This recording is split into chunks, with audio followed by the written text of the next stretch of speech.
Halo teman-teman, pernah nggak kalian merasa sifat atau kebiasaan kalian berubah karena orang-orang di sekitar? Misal, kita sering kumpul sama teman yang rajin, kita ikut termotivasi. Tapi kalau sering sama yang pemarah, suka gosip, atau selalu negatif, tanpa sadar kita jadi mirip mereka. Hari ini kita akan bahas kenapa lingkungan dan pergaulan bisa menentukan arah hidup kita. Kita akan belajar dari dua ayat yang sangat relevan. Amsal pasal 22 ayat 24-25 dan Mazmur pasal 1 ayat 1. Amsal pasal 22 ayat 24-25 berkata, "Jangan berteman dengan orang yang lekas gusar. Jangan bergaul dengan seorang pemarah supaya engkau jangan menjadi biasa dengan tingkah lakunya dan memasang jerat bagi dirimu sendiri."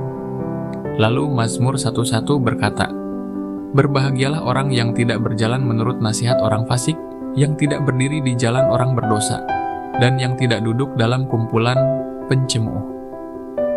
Dua ayat ini kayak memberi kita warning. Hati-hati sama siapa kamu dekat, karena itu akan membentuk hidupmu. Bayangkan ini. Ada dua teman SMA, sebut saja Raka dan Tommy. Raka sering nongkrong dengan teman-teman yang positif, suka olahraga, suka diskusi hal yang membangun. Tommy lebih suka nongkrong sama geng yang sering marah-marah, ngerasani orang, dan males belajar. Awalnya mereka sama-sama anak baik-baik, tapi setahun berlalu terlihat jelas bedanya. Raka jadi lebih percaya diri dan punya prestasi.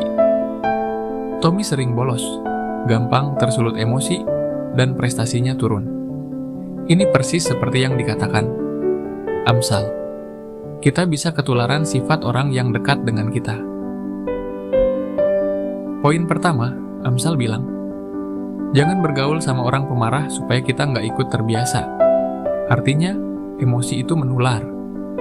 Pernah nggak kalian lihat orang satu marah, tiba-tiba suasana ruangan panas?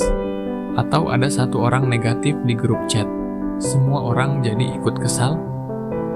Itulah kenapa kita diminta waspada dengan lingkungan. Kalau kita ingin hidup damai dan bertumbuh, kita perlu lebih sering dikelilingi orang yang sabar, positif, dan membangun. Poin selanjutnya yaitu Mazmur 1:1. Tunjukin proses pelan tapi pasti. 1. Berjalan menurut nasihat orang fasik. 2. Berdiri di jalan orang berdosa. 3. Duduk dalam kumpulan pencemooh. Awalnya cuma dengar, lalu ikut-ikutan, akhirnya nyaman di situ. Ini kayak spiral ke bawah.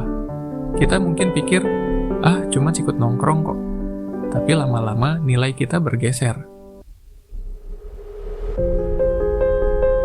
Poin selanjutnya, kita nggak bisa mengontrol semua orang di sekitar kita.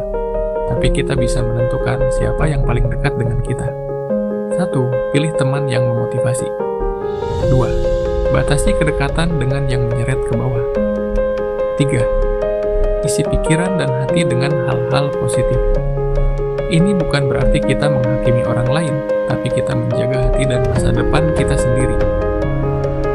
Mari kita berdoa. Tuhan, beri kami hikmat untuk memilih lingkungan yang benar. Jauhkan kami dari pengaruh buruk yang bisa merusak hati dan masa depan kami. Bimbing kami untuk bertumbuh jadi pribadi yang membawa damai dan kebaikan. Amin. Kalau renungan ini bermanfaat buat kamu, jangan lupa like, share, dan subscribe supaya lebih banyak orang yang diingat